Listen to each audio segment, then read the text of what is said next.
Hello दोस्तों, कैसे हो? आपका स्वागत है त्रिपाण स्टडी सेंटर में। आज जो हम करने जा रहे हैं क्लास 12 NIOS बोर्ड का जो है चैप्टर नंबर 9 बायोलॉजी का। ये चैप्टर जो है कई मायनों में देखा जाए तो 11वीं क्लास के लिए जो NCERT के सिलेबस है उसके साथ काफ़ी मैच करता है। प्लस जो यूपी बोर्ड, बिहार बोर्ड के बच्चे हैं जो बायोलॉजी पढ़ते हैं उनके लिए भी काफ़ी इंपॉर्टेंट है। ये चैप्टर जो है nutrition in a plant and mineral nutrient. दोस्तों ये चैप्टर जो है आपको हिंदी इंग्लिश दोनों ही लैंग्वेज में समझाई जाएगी, क्योंकि त्रिपाण स्टडी सेंटर जो है आपके लिए दोनों लैंग्वेज के जो है डॉस लेके आया है। तो आप देखोगे कि इसमें हम जो डिफरेंट टाइप्स के जो है हम पढ़ेंगे, प्लांट की वीकनेस, लीव्स कैसे कार्य करता है और कैसे जो है अपना मिट्टी से जो है मैन्योर लेके, फर्टिलाइजर लेके किस प्रकार जो है अपना जो है ये भोजन तैयार करता है। तो ये सारे कुछ तब होगी जब ये आप चैप्टर देखिएगा। लेकिन चैप्टर देखने से पहले एक बात जो मैं हमेशा कहता हूँ, जिसको आपको सोचना भी चाहिए, विचार भी करना चाहिए और अमल भी करना चाहिए, वो ये है कि जब भी वीडियो देखिए पूरा देखिए, क्योंकि अधूरा जानकारी सदैव खतरनाक होता है। साथ में एक इंपॉर्टेंट बात ये भी रहता है, अगर आप पहली बार वीडियो देख रहे हो तो लाइक शेयर सब्सक्राइब करना मत भूलना। देखिए दोस्तों, लाइक कीजिएगा तो बनाने वाले का जो है प्रोत्साहन बढ़ता है और आपके लिए अच्छा से अच्छा करने की कोशिश करता है। ठीक है, सब्सक्राइब करना आपके हित में है। इसका कारण ये है कि अगर आप सब्सक्राइब करके रखोगे तभी जो है मेरा वीडियो का नोटिफिकेशन मिलेगा। और आपको पता है कि मैं हर क्लास का जो है सब्जेक्ट डालता ही रहता हूँ समय समय पे। तो अगर सब्सक्राइब करके नहीं रखिएगा तो शायद उस वीडियो से आप अनभिज्ञ रह जाइएगा, यानी वो आपको प्राप्त नहीं होगा और आप उसका नॉलेज नहीं ले पाइएगा। साथ में जो अगर आप शेयर करते हो तो शेयर करना एक जग कल्याण के समान माना जाता है। इससे ये होता है कि मान लीजिए कोई जो है बच्चा जो है मेरी वीडियो को उसकी ज़रूरत थी और आपके थ्रू वो वीडियो उसको पास पहुंचा है, तो वो सदैव ही आपका धन्यवादी रहेगा और सदैव ही आपका जो है शुक्रिया अदा करेगा कि तुम्हारे कारण मुझे जो है वीडियो प्राप्त हुआ। तो दोस्तों आपको पता ही होगा कि त्रिपाण स्टडी सेंटर सिर्फ एक क्लास के लिए ही अग्रसर नहीं है, ये कई क्लासों के लिए अग्रसर है। जैसे 8th 9th 10th 11th 12th CBSE के सारे चैप्टरों को कवर करेगा समय के साथ। प्लस जो है NIOS बोर्ड का 10th+2 को भी कवर करता है, सभी सब्जेक्टों का। प्लस जो है BA पंजाब यूनिवर्सिटी का जो है फर्स्ट सेमेस्टर से लेकर 6th सेमेस्टर तक 8 सब्जेक्टों को कवर करता है। प्लस जो है MA के जो है बच्चे ऑन डिमांड जो मुझे करते हैं कमेंट, उनके लिए भी त्रिपाण स्टडी सेंटर जो है अग्रसर है। देखिए दोस्तों, त्रिपाण स्टडी सेंटर इतना बड़ा है, विस्तृत है, तो आपको अभी जो है लाइक शेयर सब्सक्राइब कीजिए और अपने दोस्तों के साथ बांटिए। ठीक है, तो भूलिए मत, ये करना आपका फर्ज है और मेरा कार्य करना है आपको टॉपिक लेके चलना है। देखिए आज देखते हैं हमारा आज टॉपिक क्या है। The 9th chapter is biology.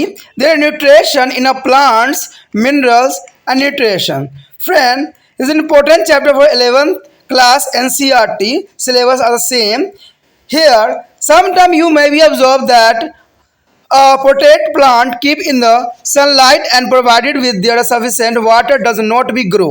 Its leaves look pale and weak. Plant may be not be even flower properly. Such a situation is the indication that the plant may be not be getting all that required for a normal growth and development. So, in a most of such a situation, one or more mineral required may be lacking in the soil, and you man has been to a farmer adding some extra manure khat to be a soil. In this lesson, you will be learn the importance of mineral nutrition in a plant. After the complete this lesson, you will be able to define the term of mineral nutrition, macro and micronutrients. So explain to the function of mineral with the reference to the techniques of the hydroponics and aerobics, and the list of the role of macro and macronutrition, and mention the deficiency symptom of macro and macronutrition and differentiation between to the autotrophic and heterotrophic nutrition in a plant. So describe to the xerophics and the parasitic modes of nutrition in a plant. दोस्तों ये chapter जो है बहुत ही important होने वाला है, क्योंकि ये पादपों में पोषण और खनिज पोषण है। देखिए दोस्तों, ये चैप्टर जो है कई मायने में जो एनआईएस बोर्ड जो +2 के बायोलॉजी के स्टूडेंट हैं उनके लिए तो हेल्पफुल है ही है, प्लस जो ये 11वीं क्लास में पढ़ते हैं बच्चे एनसीईआरटी जिनका सिलेबस है, या जो यूपी बोर्ड हो या बिहार बोर्ड हो, कोई भी बोर्ड हो जिनके जो है सिलेबस में पादपों में पोषण और खनिज पोषण है, तो उनके लिए ये बहुत ही हेल्पफुल होने वाला है चैप्टर। तो इसमें यही बात बताई गई है कि आपने कभी कभी देखा होगा कि गमले में लगा पौधा सूर्य के प्रकाश एवं पर्याप्त जल मिलने के बाद भी वृद्धि नहीं कर पाता है, इनकी पत्तियां पीली एवं दुर्बल नजर आती है, उस पौधों में ठीक ढंग से फूल भी नहीं खिलते हैं। यह स्थिति इस बात का सूचक है कि पौधों को वह सब नहीं मिल रहा है जो उसे सामान्य वृद्धि एवं विकास के लिए मिलना चाहिए। जैसे इंसानों में भी होता है, अगर किसी बच्चों को पोषण नहीं मिलता है, पोषक तत्व नहीं मिलता है न्यूट्रिशन के रूप में, तो वो क्या होते हैं, बहुत वीक होते हैं और माल न्यूट्रिशन के क्या होते हैं, शिकार हो जाते हैं। तो सेम यही कंडीशन पौधों में भी देखा गया है, और वो एक तरह से उनके फूल का विकास भी नहीं होता और सही तरह से वो जो है ग्रोथ भी नहीं करते। तो कहते हैं दोनों में सेम ही कंडीशन देखा जाता है। कहते हैं अधिकांश स्थिति में मिट्टी में एक अथवा अधिक खनिज तत्व की कमी या न्यूनतम होती है, इसलिए अपने किसानों को मिट्टी में खाद डालते हुए देखा होगा। आपने देखा होगा जो किसान है वो खाद डालते हैं, मैन्यूर डालते हैं, हर तरह खादें डालते हैं, जिसकी वजह से पौधा जो होता है काफ़ी स्ट्रॉन्ग हो जाता है। जिस तरह डॉक्टर जो है किसी बच्चे को ग्रोथ करने के लिए हर तरह न्यूट्रिशन की जो है प्रोवाइड्स करता है, प्रोटीन देने के लिए जो है अग्रसर करता है, तो उसी प्रकार जो है किसान भी जो है एक तरह से किसान देखा जाए पौधों के लिए, तो वो जो है खाद उसमें दे के जो है प्लांट की ग्रोथ को और जो है उसकी जो है फर्टिलिटी क्षमता को बढ़ाता है।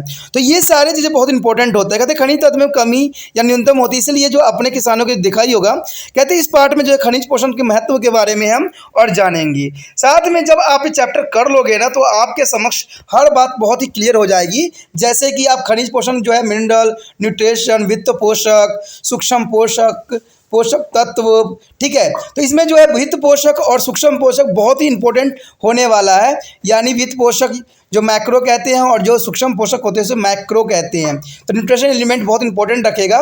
साथ में जल संवर्धन यानी हाइड्रोफिक्स एंड द वायु संवर्धन यानी एरोफिक्स के संदर्भ में खनिज तत्व कार्य को भी हम बहुत विस्तार से इसमें जानेंगे। और साथ में वित्त एवं सूक्ष्म पोषक तत्वों की उपयोगिता की सूची भी हम कर पाएंगे, बनाएंगे, जो कि बहुत इंपॉर्टेंट रहेगा। और साथ में जो है वित्त एवं सूक्ष्म पोषक तत्व में न्यूनतम लक्षण के बात भी करेंगे कि कौन से डेफिशिएंसी सिम्टम जो है इसमें जो है प्रॉब्लम क्रिएट करता है। उसके बाद हम स्वयं पोषी यानी ऑटोट्रॉफिक्स और विषम पोषी पोषणों में अंतर भी जानेंगे कि स्वयं पोषी क्या होता है और विषम पोषी क्या होता है। तो ये सारे जो होने वाला है बहुत इंपॉर्टेंट होगा। साथ में हम मृत्युजीव यानी सर्पोफैटिक्स और जो है परजीवी पैरासाइटिक्स पादपों में पोषण की विधि का भी हम यहाँ चर्चा करेंगे। तो ये सारी बातों का चर्चा होगा। चलिए देखते हैं हमारा जो पहला टॉपिक क्या है। The first topic is what is a plant nutrition? Friend, what is the topic? What is a plant nutrition? This is an important topic. As you know that all living organisms require food to survive, grow and reproduce. And so very organisms take up food and utilize the food constituent for it is a requirement for growth as a series of processes involved in the synthesis of the food by the plant, breaking down to the food into the simpler substance and utilize of this simple substance from life process. Nutrition in a plant may be thus defined as a process of synthesis of food, its breakdown and utilized for the various function in the body. And the chemical substance of food are called nutrition. Friend, the chemical substance in a food is called nutrition. Example, carbon dioxide, water, minerals, carbohydrate, protein, fat, etc.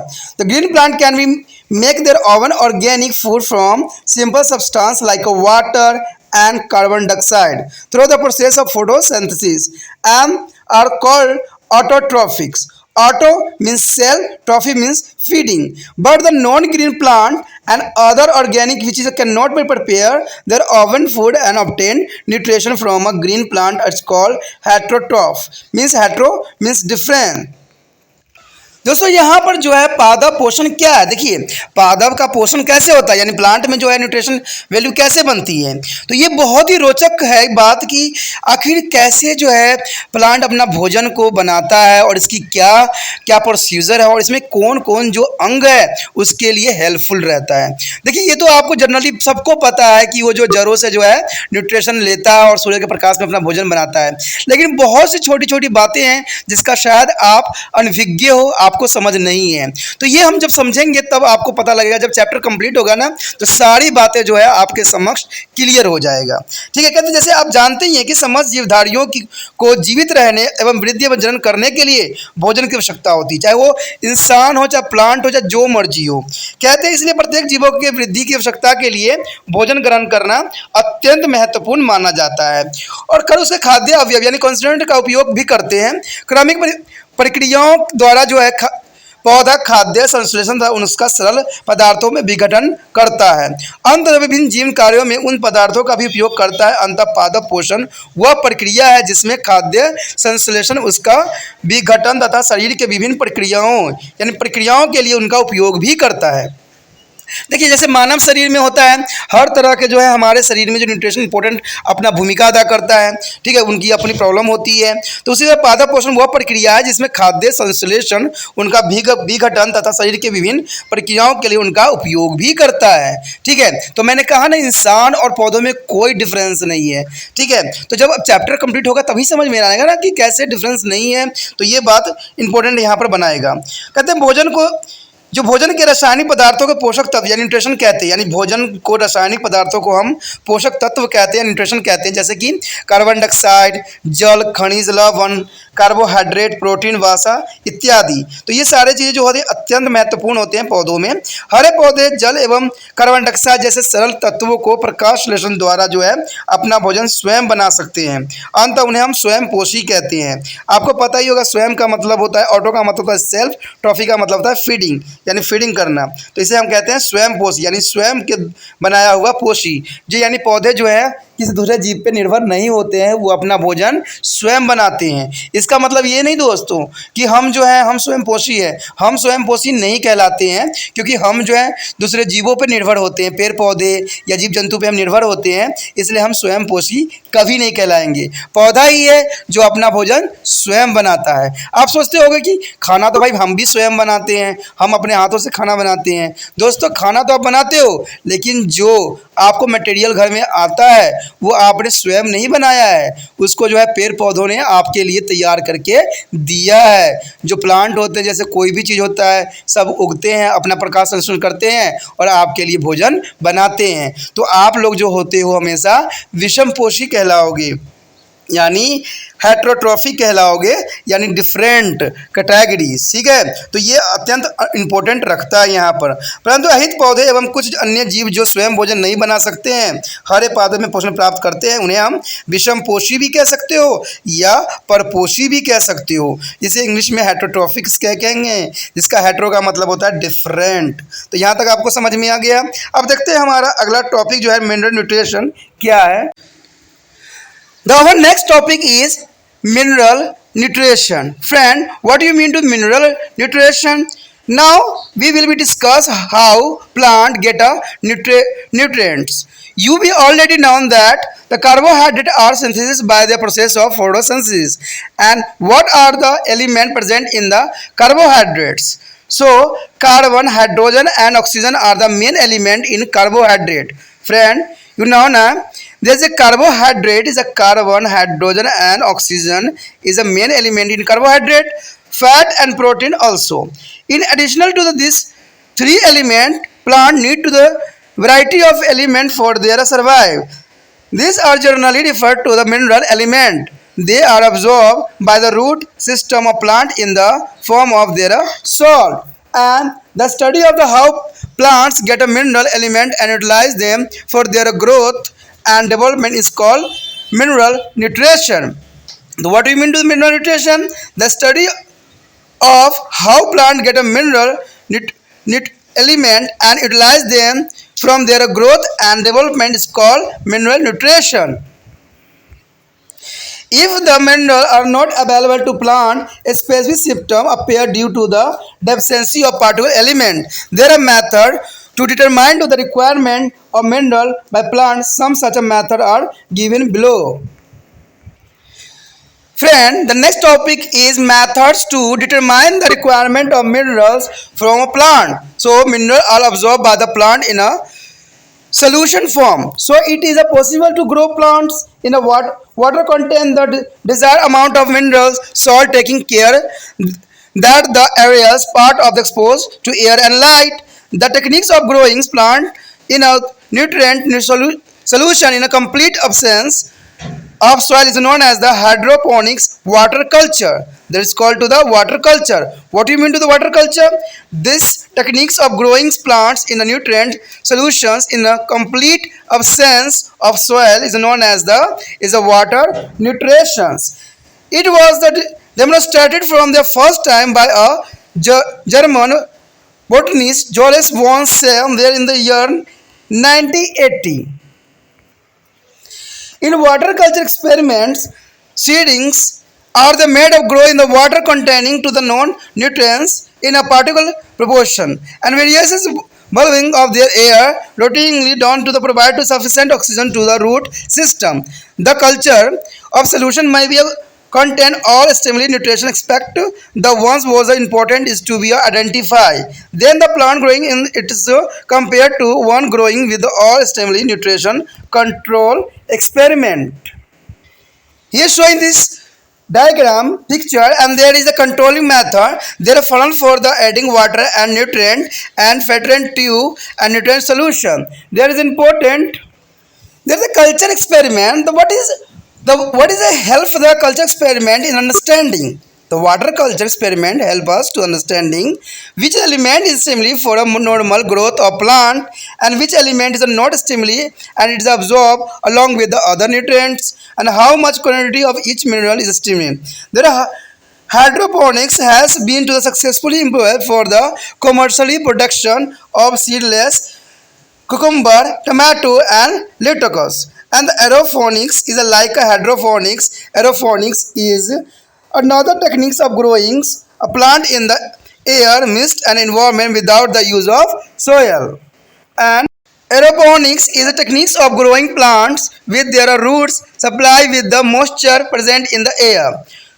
Rooted plants are placed in the special types of box, thus shaded of the rootless plant are the exposed outer air and the root are inside the box having computer control humidity atmosphere.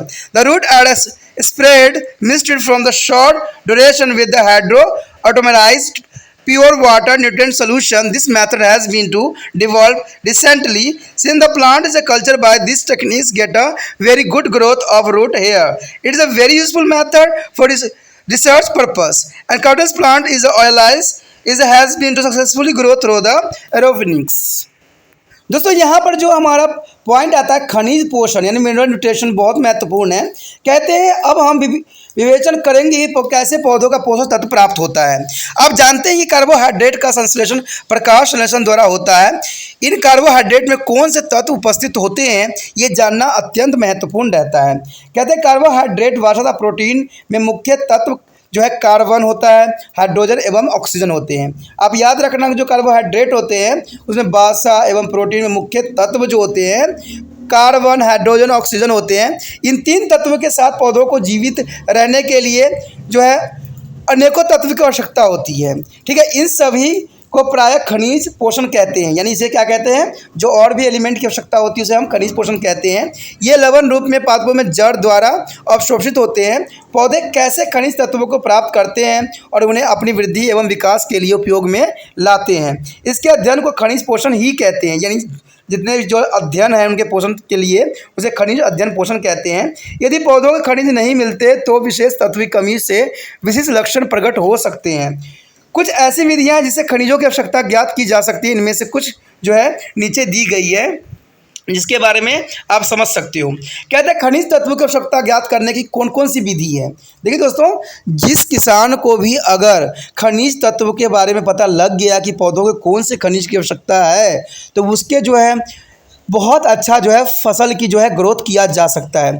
तो ये किसानों के लिए भी बहुत important है कि कैसे हम एनालाइज करें कि खनिज तत्व की आवश्यकता है, ये कौन सी विधि से जैसे हम पता कर सकते हैं कि पौधों में कौन सी खनिज की कमी पड़ गई है और इसके लिए हम क्या टेक्निक यूज़ कर सकते हैं। तो ये बहुत काफ़ी इंपॉर्टेंट रखता है। कहते हैं पादप खनिज तत्वों के विलयन यानी सोल्यूशन के रूप में अवशोषित करते हैं।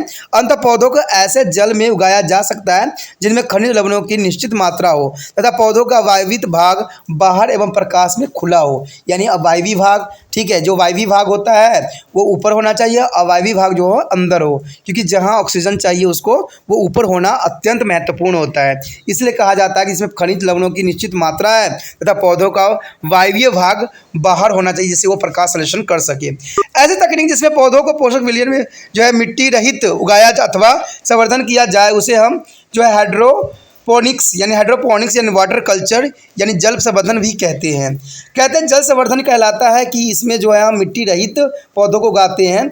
जर्मनी के वनस्पतिज्ञ जो बॉटनिकलिज्ञ जो थे जूलियस वॉन सैक्स ने 1980 में सबसे पहली बार इस तकनीकी को दर्शाया था। यानी 1980 के दशक में जो है जर्मनी के वनस्पतिज्ञ जूलियस वॉन सैक्स ने 1980 के दशक में जो है इस तकनीक को जो है विकास किया, जो कि काफ़ी इंपॉर्टेंट भी रहा। कहते हैं जल संवर्धन के प्रयोग में नववेदित पौधे यानी सीडलिंग को ऐसे जल में उगाया जाता है जिसमें विशेष पोषक तत्व निश्चित अनुपात में उपस्थित होते हैं। जनतंत्र के जो है ऑक्सीजन की पर्याप्त मात्रा यहाँ उपलब्ध होता है, तो उसको उगाना बहुत ही आसान हो जाता है।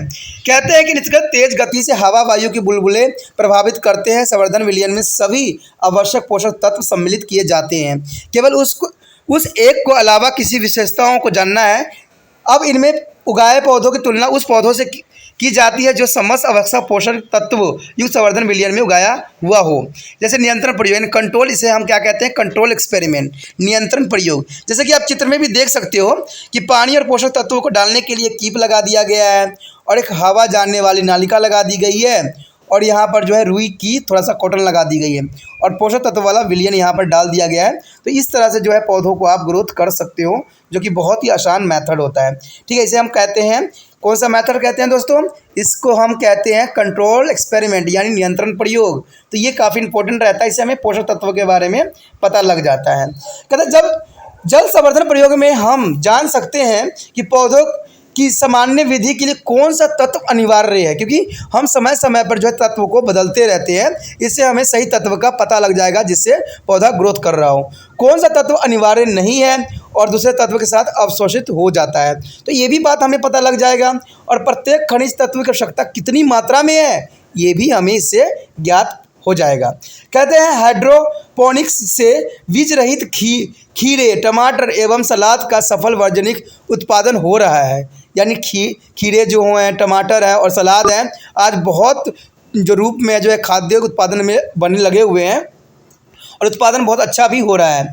वायव संवर्धन यानी एरोपोनिक्स में वायु संवर्धन भी जल संवर्धन जैसी ही एक तकनीक है जिसमें पौधों को वायु तथा कहा वाले वातावरण में बगैर मुद्रा को उगाया जाता है। यानी इसमें मिट्टी की आवश्यकता नहीं होती, बिना मिट्टी के ही इसको उगाया जाता है। कहते हैं वायवीय संवर्धन पादप ऐसी तकनीक है जिसमें पौधों की जड़ों को जो है वायुमंडल में उपस्थित नमी उपलब्ध कराई जाती है और एक विशेष प्रकार के डिब्बे में जो जड़ युक्त पौधों को इस प्रकार रख दिया जाता है कि उसका प्रभाव बाहर वायु में खुला हुआ हो, क्योंकि जब तक वो खुला हुआ ऊपर वायु में नहीं रहेगा ये प्रकाश संश्लेषण में अपना भोजन नहीं बनाएगा।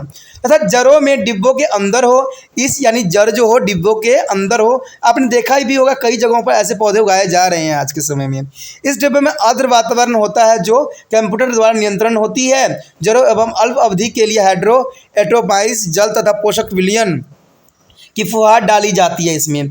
यह विधि हाल ही में विकसित हुई है क्योंकि इस तकनीक ने संवर्धित किए हुए पौधों में जड़ रोम की अत्यधिक वृद्धि होती है।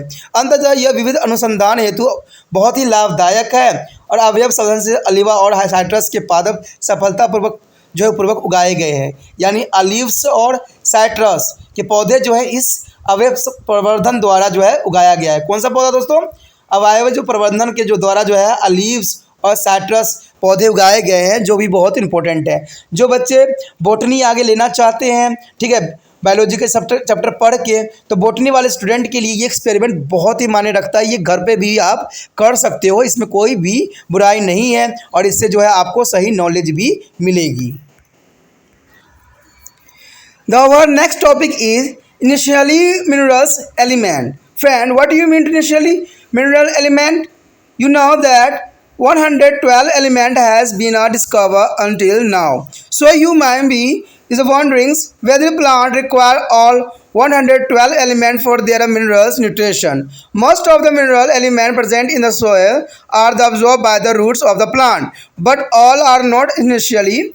Only 70 elements are considered as essential for the plants. Let's us now discuss the criteria for their essentiality of element of normal plant growth. Friend, here is a only 70 elements are considered as essential for the plant. So, first point is a criteria for the essentiality of element. Criteria for the essentiality of element. The nutrient of element which is the essential for the healthy growth of plant is called initially nutrition and initially element. The initially nutrition and initially element, their roots absorb about 60 element from the soil. They determine which one is initially element is the following criteria are used. Here, first point is initially element is absolute. They are necessary for normal growth and reproduction of the plant and should be a part of initially metabolite for a plant growth. Second is the requirement of the element is very specific and it cannot be replaced by another element. The element is directly or indirectly involved in their metabolism of a plant.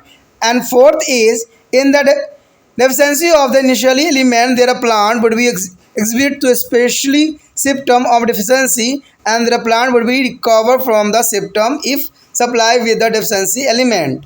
For example, magnesium is said to be an initially element because initially for their formation of chlorophyll molecules, it is a deficiency caused by the yellowing of leaves. So,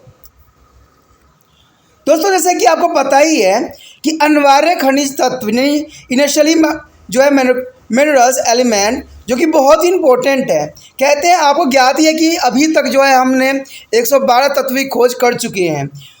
अब जो उत्सुक होंगे कि क्या पौधों की खनिज पोषक के लिए साढ़े 112 तत्व की आवश्यकता होती है।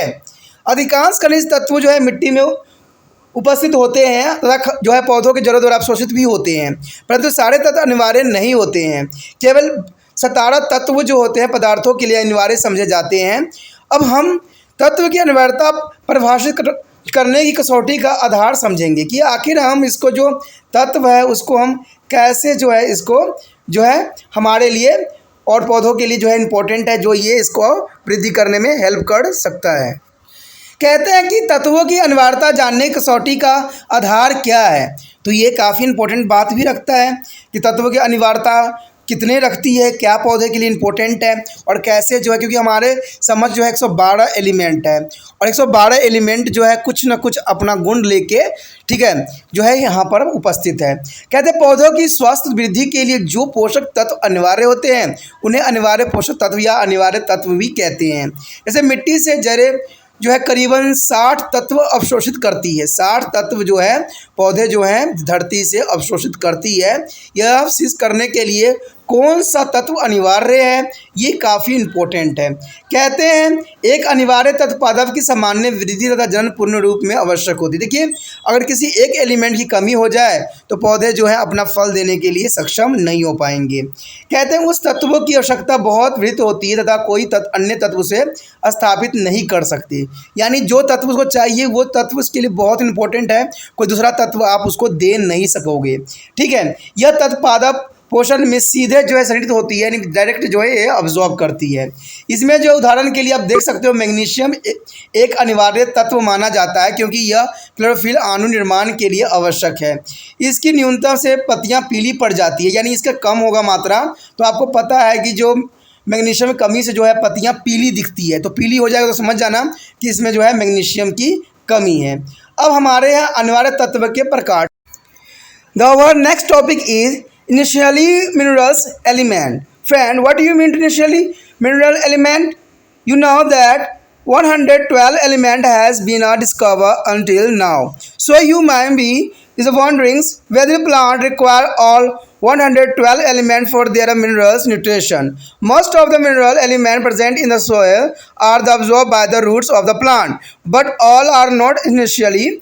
Only 70 elements are considered as essential for the plants. Let's us now discuss the criteria for their essentiality of element of normal plant growth. Friend, here is a only 70 element are considered as essential for the plant. So, first point is a criteria for the essentiality of element. Criteria for the essentiality of element, the nutrient of element which is the essentiality for the healthy growth of plant is called initially nutrition and initially element. The initially nutrition and initially element, their roots absorb about 60 element from the soil. They determine which one is initially element is the following criteria are used. Here, first point is initially element is absolute. They are necessary for normal growth and reproduction of the plant and should be a part of initially metabolite for a plant growth. Second is the requirement of the element is very specific and it cannot be replaced by another element. The element is directly or indirectly involved in their metabolism of a plant. And fourth is in the deficiency of the initial element, their plant would be exhibit to especially symptom of deficiency, and the plant would be recovered from the symptom if supplied with the deficiency element. For example, magnesium is said to be an initial element because initially for their formation of chlorophyll molecules, it is a deficiency caused by the yellowing of leaves. So, दोस्तों जैसे कि आपको पता ही है कि अनिवार्य खनिज तत्व इनिशियली जो है मिनरल्स एलिमेंट जो कि बहुत ही इंपॉर्टेंट है। कहते हैं आपको ज्ञात ही है कि अभी तक जो है हमने 112 तत्व की खोज कर चुके हैं। अब जो उत्सुक होंगे कि क्या पौधों की खनिज पोषक के लिए साढ़े 112 तत्व की आवश्यकता होती है। अधिकांश खनिज तत्व जो है मिट्टी में उपस्थित होते हैं तथा जो है पौधों के जड़ों द्वारा अवशोषित भी होते हैं, परंतु सारे तत्व अनिवार्य नहीं होते हैं। केवल 17 तत्व जो होते हैं पदार्थों के लिए अनिवार्य समझे जाते हैं। अब हम तत्व की अनिवार्यता परिभाषित करने की कसौटी का आधार समझेंगे कि आखिर हम इसको जो तत्व है उसको हम कैसे जो है इसको जो है हमारे लिए और पौधों के लिए जो है इम्पोर्टेंट है, जो ये इसको वृद्धि करने में हेल्प कर सकता है। कहते हैं कि तत्वों की अनिवार्यता जानने कसौटी का आधार क्या है, तो ये काफ़ी इम्पोर्टेंट बात भी रखता है कि तत्वों की अनिवार्यता कितने रखती है, क्या पौधे के लिए इम्पोर्टेंट है और कैसे जो है, क्योंकि हमारे समझ जो है 112 एलिमेंट है और 112 एलिमेंट जो है कुछ ना कुछ अपना गुण लेके ठीक है जो है यहाँ पर उपस्थित है। कहते हैं पौधों की स्वास्थ्य वृद्धि के लिए जो पोषक तत्व अनिवार्य होते हैं उन्हें अनिवार्य पोषक तत्व या अनिवार्य तत्व भी कहते हैं। जैसे मिट्टी से जड़ें जो है करीबन 60 तत्व अवशोषित करती है। 60 तत्व जो है पौधे जो हैं धरती से अवशोषित करती है। यह अवशोषित करने के लिए कौन सा तत्व अनिवार्य है, ये काफ़ी इम्पोर्टेंट है। कहते हैं एक अनिवार्य तत्व पादप की सामान्य वृद्धि तथा जनन पूर्ण रूप में आवश्यक होती है। देखिए अगर किसी एक एलिमेंट की कमी हो जाए तो पौधे जो है अपना फल देने के लिए सक्षम नहीं हो पाएंगे। कहते हैं उस तत्वों की आवश्यकता बहुत वृहत होती है तथा कोई अन्य तत्व से स्थापित नहीं कर सकते, यानी जो तत्व उसको चाहिए वो तत्व उसके लिए बहुत इंपॉर्टेंट है, कोई दूसरा तत्व आप उसको दे नहीं सकोगे। ठीक है, यह तत्व पादप पोषण में सीधे जो है संगठित होती है, यानी डायरेक्ट जो है ये अब्जॉर्ब करती है। इसमें जो उदाहरण के लिए आप देख सकते हो मैग्नीशियम एक अनिवार्य तत्व माना जाता है क्योंकि यह क्लोरोफिल अणु निर्माण के लिए आवश्यक है। इसकी न्यूनतम से पत्तियां पीली पड़ जाती है, यानी इसका कम होगा मात्रा तो आपको पता है कि जो मैग्नीशियम की कमी से जो है पत्तियां पीली दिखती है, तो पीली हो जाएगा तो समझ जाना कि इसमें जो है मैग्नीशियम की कमी है। अब हमारे यहाँ अनिवार्य तत्व के प्रकार टाइप्स हम देखते हैं क्या है। When the example is a magnesium is said to be an extremely element because it is initially for the formation of chlorophyll molecules. It is deficiency causing the yellowish on the leaf.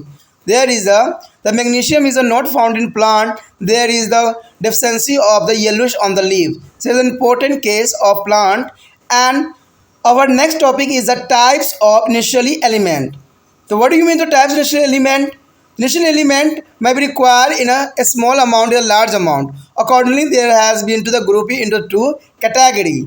The first is macro element, second is a macro element. Friend, micro and macro, they are different word. MICRO macro and here MACRO macro mean I and A is a different in the meaning for the micro and macro element. Macro means very small amount of uses, but macro is a large amount is a using. Here, what is difference between to the macro and macro element? Show here. The first is a macro, second is a macro. This is required in the minimum quantity. Friend, this is required is a minimum quantity like a 0.1 mg per gram of dry matter or less than that. Also called trace element. And macro is the second is required is a relatively large quantity like 1 to the 10 milligram per gram dry matter.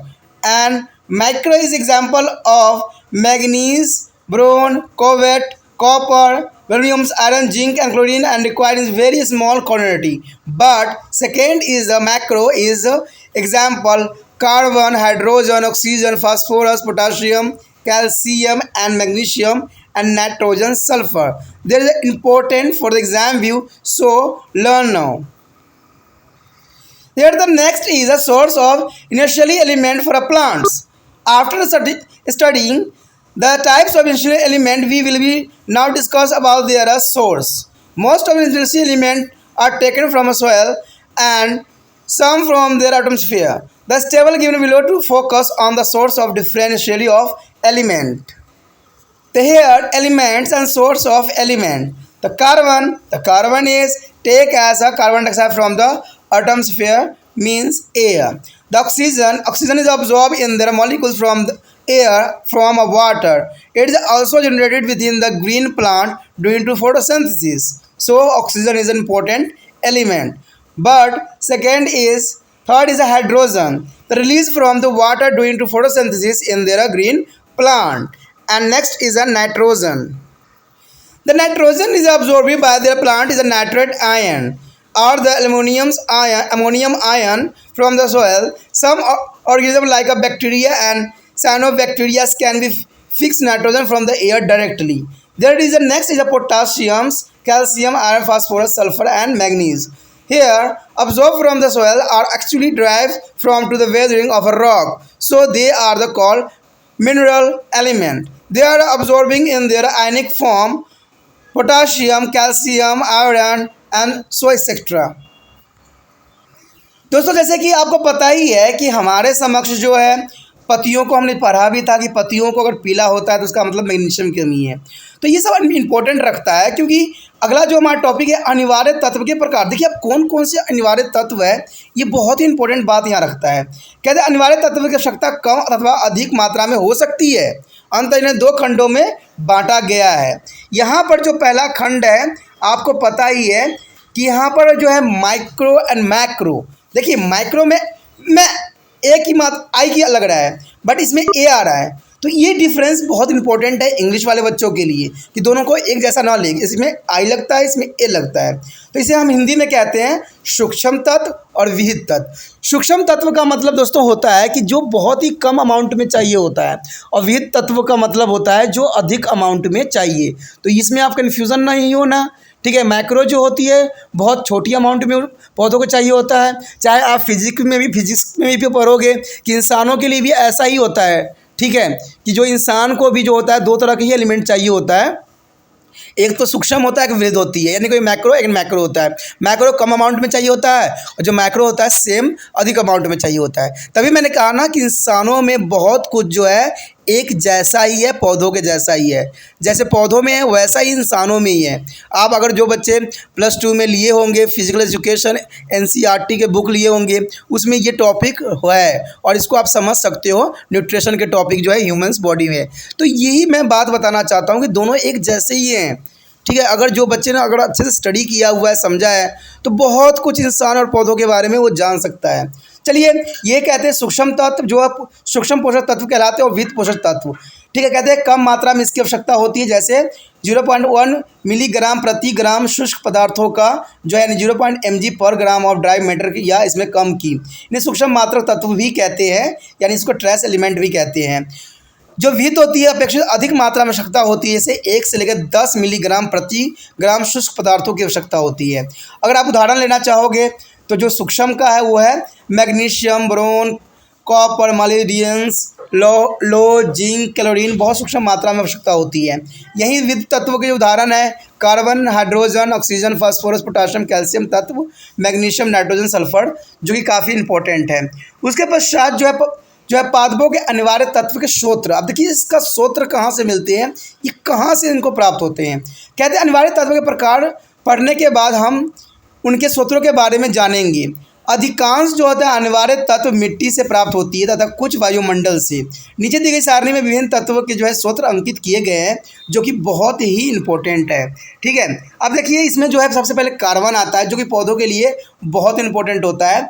वायुमंडल वायु से carbon dioxide के रूप में उसको प्राप्त होती है पौधों को, यानी हम लोग को जो वेस्ट मटेरियल्स होते हैं, जैसे कि हम ऑक्सीजन लेते हैं, कार्बन डाइऑक्साइड छोड़ते हैं, जो कार्बन डाइऑक्साइड वेस्ट मटेरियल्स होते हैं वो पौधे लेते हैं और अपना भोजन बनाने में यूज़ करते हैं और ऑक्सीजन को रिलीज़ करते हैं। तो दूसरा एलिमेंट यही है ऑक्सीजन। तो कहते हैं वायु अथवा जल से अणु के रूप में अवशोषित होती है और प्रकाश संश्लेषण के दौरान पादपों में भी बनती है, यानी पौधों में ये बनती है और इंसानों द्वारा अवशोषित किया जाता है। उसके पश्चात हाइड्रोजन। कहते हैं पौधों में प्रकाश संश्लेषण के समय जल से निष्कासित होती है। हाइड्रोजन जो होती है पौधों में प्रकाश संश्लेषण के समय जल से निष्कासित होती है। उसके पश्चात है हमारे समक्ष नाइट्रोजन। देखिए दोस्तों, पौधों द्वारा मिट्टी और नाइट्रेट आयन अथवा अमोनिया आयन के रूप में अवशोषित होती है। कुछ जीवाणु जैसे साइनोबैक्टीरिया वायुमंडल से नाइट्रोजन का सीधे स्थिरीकरण कर लेता है। आपको पता है जो दलीदार पौधे होते हैं ना, उनके जड़ों में नाइट्रोजन वेक्टर्स नाम की बैक्टीरिया पाया जाता है, जो कि काफ़ी इंपॉर्टेंट तत्व के साथ विद्यमान होता है, यानी उसमें नाइट्रोजन होता है। और नाइट्रोजन आपको पता है पौधों के लिए बहुत ही इंपॉर्टेंट होता है। तो इसलिए जो किसान अच्छे हैं, जो समझदार किसान हैं, कोई भी फसल लगाने से पहले दलीदार पौधे लगा देते हैं और उस या तो उसको पौधे के जो होते हैं उसी में मिट्टी में मिला देते हैं। इससे क्या होता है कि नाइट्रोजन जो होती है ना पौधों के लिए प्राप्त हो जाता है। तो चलिए, ये तो इंटेलिजेंसिंग फार्मिंग का एक टेक्निक था जिसको आपको भी जानना और समझनी चाहिए। उसके पश्चात हमारे समक्ष है, ठीक है, पोटाशियम, कैल्शियम और लो, फास्फोरस, सल्फर, मैग्नीशियम। देखिए कहते हैं कि ऐसी मिट्टी को अवशोषित होते हैं जो सेल एवं चट्टानों के अपेक्षा से बनती है। ये सेल और चट्टानों से बनती है। अंततः इन्हें खनिज तत्व भी कहते हैं। ये आयन के रूप में भी अवशोषित होते हैं, जैसे पोटाशियम, कैल्शियम, आयरन और भी हो सकते हैं एलिमेंट, जैसे कि आपको देख ही सकते हो, तो बहुत से हैं। ठीक है, तो ये काफ़ी इम्पोर्टेंट था। The next topic is role of macro and macronutrient. Friend, it is the most important for 11th NCERT books and as a 12th is a NIOS board. It is the most important topic, role of macro and macronutrient. Initially, elements perform of various functions.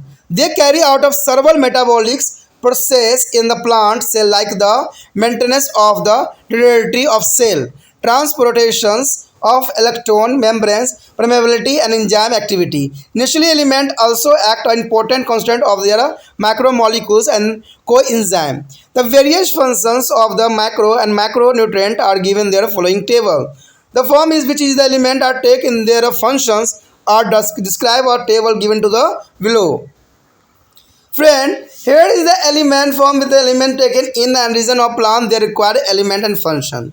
So, have a explain the shortly the nitrogen N. There is a form of nitrate and minus NH ions, ammonia ions, all tissue particularly in the mathematics of tissue. The functions required for the synthesis of amino acid, protein, nucleic acid and vitamins, hormone, coenzyme and ATP in the chlorophyll. Second is a phosphorus. Phosphorus is a form is the element taken, two types of taken. There is a reasons here young tissue for the other metabolically less active cells. Their functions required for the synthesis of the nucleic acid, phospholipid, ATP, NAD and the NADP on constituting the cell membranes and some protein.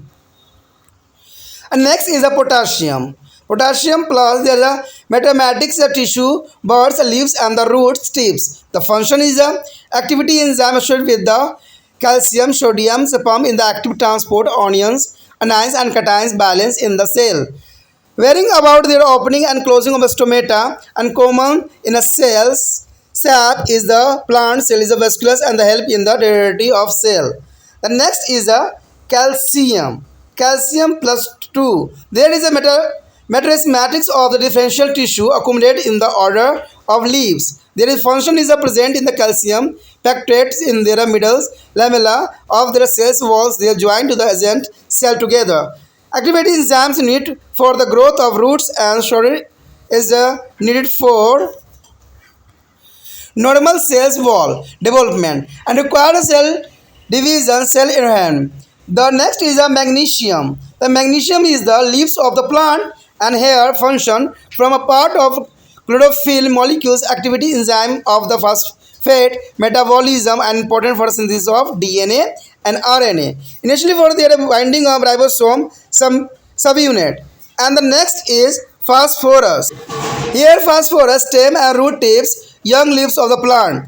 There is a function as the constitutively of the ammonia acid, cytosines and there are methionine and there are some protein present in the coenzyme A and vitamins thiamines is the butane. There is a ferrodex is an increasing root development increasing the nodal formation of legumin.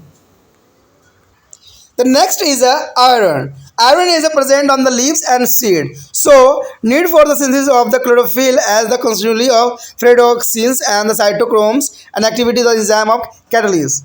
And the next is a manganese. Mean there is all tissue collect the along with the leaf veins and their function is activate many enzyme of the photosynthesis, respiration and the N2 metabolism act or electron donor for the chlorophyll B involved in the dechlorosylations of reaction during to respirations. And next is the monovolumes. There is a presence all tissue particles in the roots and required for the nitrogen fixations and activate their enzyme nitrate reductase. And the bron is the leaves and seed. Here is the present of leaves and seed and increasing the uptake of water and calcium initially for the meritocratic system activity and growth of pollen stew involved in the translocations of carbohydrate. And next is the copper. The copper is present in all tissue here and the function is a component of oxidase is the enzyme and the photolysis and involved to the electron transport of photosynthesis. And next is zinc. The zinc is a present of all tissue section. The component is a function is a component of the indextric acid is the plant hormones activates of dehydrogenases and the carbolysis present in the enzyme carbonics anhydrase. And the last is a chlorine. Chlorine is present in the all tissue. Especially for oxygen evolution of the photosynthesis anion and cation balance in the cell. देखिए दोस्तों यहाँ पर जो है वृत्त तथा सूक्ष्म पोषक तत्व की उपयोगिता देखिए सूक्ष्म जो होती है हमें बहुत कम अमाउंट में ज़रूरत होती है और वृत्त जो होता है अधिक अमाउंट में ज़रूरत होती है चाहे वो इंसान में हो चाहे वो पौधों में हो दोनों में जो है सेम ही पोषक तत्व का अपना एक स्थान होता है। आप जो बच्चे सीबीएसई जो पढ़ रहे हैं या एनआईएस बोर्ड में पढ़ रहे हैं सीबीएसई में जो है आप फिजिकल एजुकेशन का जो चैप्टर होगा उसमें भी ये बात दर्शाया गया है, ठीक है, जो आर्ट्स के भी बच्चे होंगे क्योंकि इसमें फिजिकल एजुकेशन में देखोगे कि वहाँ मनुष्य के लिए जो है सूक्ष्म और पोषक तत्वों की जो है उपयोगिता बताई गई है जो कि काफ़ी इंपॉर्टेंट है। मैं इसलिए आपको ये बात याद कराने की कोशिश कर रहा हूँ क्योंकि मैं ये बताना चाहता हूँ कि इंसान हो या पौधे हो दोनों में सेम ही कैटेगरी की जो है सारा क्रियाएं होती है। तो जैसे पौधों में ज़रूरत होता है उसी प्रकार इंसान में भी उन एलिमेंटों का अपना एक स्थान रखता है। तो यही बात यहाँ जरूरी है। कहते हैं अनिवार्य तत्व विभिन्न कार्य भी करते हैं। ये पादप कोशिकाओं में अनेक जो है उपचार क्रियाएं मेटाबॉलिज्म प्रोसेस कार्यान्वित करते हैं जैसे कि कोशिका की स्मृति को बनाए रखना, इलेक्ट्रॉन का अभिगमन, झिल्ली प्रगमन तथा एंजाइम सक्रिय। कहते हैं अनिवार्य तत्व जैव अणु तथा एंजाइम्स के घटक हैं और वित्तीय एवं सूक्ष्म पोषक तत्वों के विभिन्न कार्य जो है तालिका में आपको दर्शाया गया है। तो यहाँ पर जो है आपके समक्ष देखोगे कि इसमें वित्तीय पोषक के बारे में और सूक्ष्म पोषक के बारे में पर्याप्त मात्रा में जो है जानकारी दिया गया है। यहाँ बताया गया है कि एक तरफ तत्व दिया गया है, दूसरा जो है तत्व के रूप में जिसमें वो ग्रहण करते हैं यानी जिस फॉर्म में पौधे जो है ग्रहण करते हैं वो दिया गया है और जो तत्व कहाँ पर जो है पौधों को उपयोगी सिद्ध हो सकता है, ठीक है, यानी कौन से पार्ट में इसका कार्यात होती है। उसके पश्चात कार्य है कि इसका कार्य क्या होता है। तो सबसे पहले हमारा समक्ष आता है नाइट्रोजन। देखिए नाइट्रोजन जो होता है 3 फॉर्म में प्रेजेंट होती है, एक NO2 NO3 अथवा अमोनिया NH4 के रूप में प्रेजेंट होता है। कहते हैं कि ये जो होता है आपके पादप कहाँ पर लेते हैं, जैसे समस्त ऊतक में हो जाता है, विशेष रूप से विभोजक में जो है इसका उपयोग काफ़ी होता है। तो इसका कार्य यही होता है कि अमीनो अम्ल जो है प्रोटीन, न्यूक्लियस अम्ल, विटामिन, हार्मोन, कोएंजाइम, ATP तथा वनहरित के संश्लेषण के लिए भी आवश्यक ये माना गया है। दूसरा है फास्फोरस। ठीक है, आप सोचते हो दोस्तों कि ये जो मैं बोलता हूँ दो फॉर्म में प्रेजेंट है, तो ये इसका रीजंस क्या है? आपको पता ही होगा, अगर आप किसी भी दुकान में चले जाओ, कहो फास्फोरस दो, तो वो पूछेगा बंदा कि फास्फोरस कौन सा चाहिए, H2O4 चाहिए कि HPO4 चाहिए, तो आपको ये नाम बताओगे तभी जाकर वो देगा। कहते हैं इसका जो कहाँ होता है उपयोग, कहते हैं अपचायित क्रम सक्रिय कोशिका से बने तरुण उत्कों में इसका उपयोग होता है। न्यूक्लियर अम्ल, फास्फोलिपिड्स, ATP, ADP तथा NADP के संश्लेषण में आवश्यक कोशिका झिल्ली एवं कुछ जो है प्रोटीन का संघटक के रूप में इसका उपयोग होता है। उसके पश्चात हमारे समक्ष है पोटाशियम। देखिए पोटाशियम का जो है बहुत इंपॉर्टेंट होता है पत्तियों में, क्योंकि आपको पता है कि इसके वजह से वो पीला भी पड़ जाता है। ठीक है, तो इसमें पौधों को भी काफ़ी इफेक्ट डालता है। कहते हैं विभोजक ऊतकों की जो है कालिकाएँ पत्तियों एवं जो है मूल शीश में पाया जाता है। उन एंजाइमों की सक्रिय के लिए जो कैल्शियम और सोडियम से पंप हेतु सक्रिय परिवहन एक्टिव ट्रांसपोर्ट में आवश्यक होते हैं। इसमें कोशिकाओं में जो है ये धनात्मक तथा ऋणात्मक जो है संतुलित बैलेंस करते हैं, यानी कैटायन अनायंस को बैलेंस करते हैं। रंध्रों का खुलना बंद होने के नियंत्रित करता है। पादप कोशिका रसदानी और कोशिका रस में जो है सेल सैप में उपस्थित कोशिका की स्मृति बनाए रखने में भी अपना ये महत्वपूर्ण योगदान देता है। उसके पश्चात है कैल्शियम। देखिए कैल्शियम जो है, ठीक है, वो भी अपना एक महत्वपूर्ण योगदान देता है। विभोजक एवं विभेदित होते ऊतकों की पुरानी एवं पत्तियों में संचलित करता है। इसका कार्य यही होता है दोस्तों कि पास कोशिकाएं भित्ति को जो है मध्य पट्टिकाओं में कैल्शियम पैक्ट्स के रूप में उपस्थित उन एंजाइमों को सक्रिय करती है जो मूल्य तथा प्रोहोशिश के वृद्धि के लिए आवश्यक है। सामान्य कोशिका भित्ति परिवर्धन के मदद करता है तथा कोशिका विभाजन एवं कोशिका परिवर्धन हेतु काफ़ी आवश्यक भूमिका अदा करता है।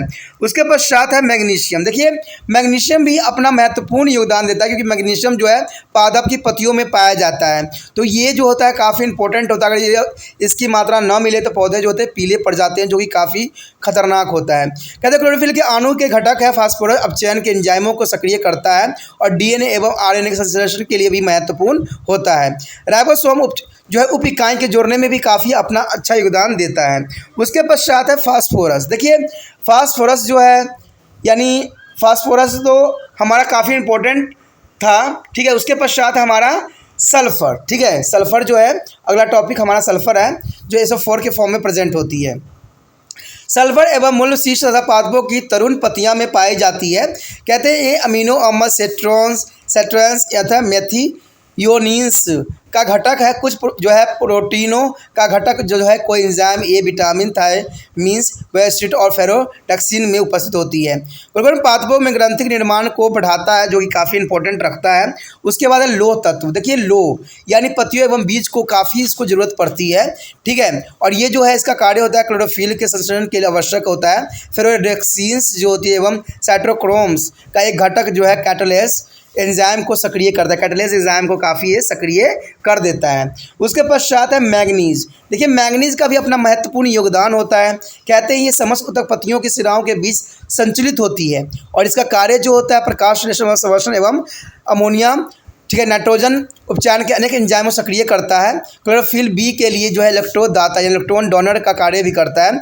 सुवर्षण के दौरान जो है निकाबॉक्सीकरण को अभिक्रिया में संनिहित होती है। उसके बाद हमारा है मॉलिडिब्डेनम यानी MO यानी मॉलिडिब्डेनम जो है MO जो होती है समस्त ऊतक विशेषकर जड़ों में पाया जाता है। ये नाइट्रोजन स्थिरीकरण को यौगिकरण के लिए आवश्यक होता है। नाइट्रोजन या यौगिकरण नाइट्रोजन एडिस एंजाइम को सक्रिय करता है, जो एंट्रेट एडिडिक्टेस कहलाता है। उसके पश्चात है ब्रोमीन। देखिए ब्रोन भी जो है काफ़ी इंपॉर्टेंट है। ठीक है, ये दो फॉर्म में पाया जाता है। ये पत्तियों एवं बीजों में पाया जाता है। इसका कार्य होता है जल एवं कैल्शियम के अंतर्ग्रहण को बढ़ाता है और विभोजक की सक्रियता एवं पराग नलिकाओं की वृद्धि के लिए आवश्यक होता है। कहते हैं कार्बोहाइड्रेट के स्थानांतरण यानी ट्रांसलोकेशन में भी भाग लेता है, जो कि काफ़ी इंपॉर्टेंट है। उसके पश्चात है तांबा। देखिए तांबा कॉपर का जो है अपना एक स्थान है, ये ऊतक के समस्त भागों में पाया जाता है। इसमें जो होता है साइक्लोडेओस पाया जाता है एंजाइम, उसमें प्लास्टोसाइकिन्स पाया जाता है का घटक होता है। प्रकाश संश्लेषण में जो है इलेक्ट्रॉन अभिगमन यानी इलेक्ट्रॉन ट्रांसपोर्ट में काफ़ी ये अपना महत्वपूर्ण योगदान देता है। उसके पश्चात है जिंक। देखिए जिंक जो है समस्त ऊतक में पाया जाता है, जो कि पौधों के लिए काफ़ी अनिवार्य होता है। ठीक है, इसमें जो है इलेक्ट्रोलाइटिक्स अम्ल, ठीक है, इलेक्ट्रोलाइटिक्स एसिड नामक एक पादप हार्मोन घटक होता है। ठीक है, डिहाइड्रोजनस एवं कार्बोनोलिस यानी कार्बोलाइसिस एंजाइम की सक्रियता करता है और कार्बनिक एनोहाइज एंजाइम में उपस्थित होता है।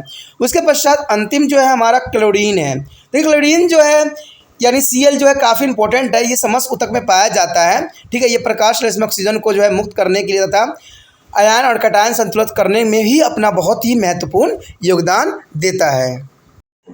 आगे का टॉपिक जो रह गया है दोस्तों, हम अगले पार्ट में करेंगे, अगले भाग में करेंगे। तो आप इस तरह बने रहिए त्रिपाण स्टडी सेंटर के साथ और अपने दोस्तों के साथ भी शेयर कीजिए। इसी के साथ जो है दोस्तों हमारा टॉपिक आज खत्म हो रहा है। ठीक है, अगर आपको अच्छा लगा तो लाइक शेयर सब्सक्राइब जरूर कीजिए। अगर पहली बार अगर आप वीडियो देख रहे हो, पहली बार मेरे चैनल पे आए हो, सब्सक्राइब करना आपका फर्ज बन जाता है। सब्सक्राइब करने से ये होगा कि जो भी मैं आप क्लास के रिगार्डिंग कोई भी वीडियो डालूंगा उसका नोटिफिकेशन जो है समय समय पर आपको प्राप्त होता रहेगा। अगर सब्सक्राइब नहीं कीजिएगा, अगर आप दोबारा से त्रिपाण स्टडी सेंटर पर आने की कोशिश कीजिएगा तो वहां पर आप त्रिपाण लिखिएगा तो जो है वो त्रिपस कर देगा। ठीक है, जो आप गूगल पर सर्च करोगे त्रिपस कर देगा, जिससे वजह से आप जो है मेरी वीडियो का जो है फायदा नहीं उठा पाओगे।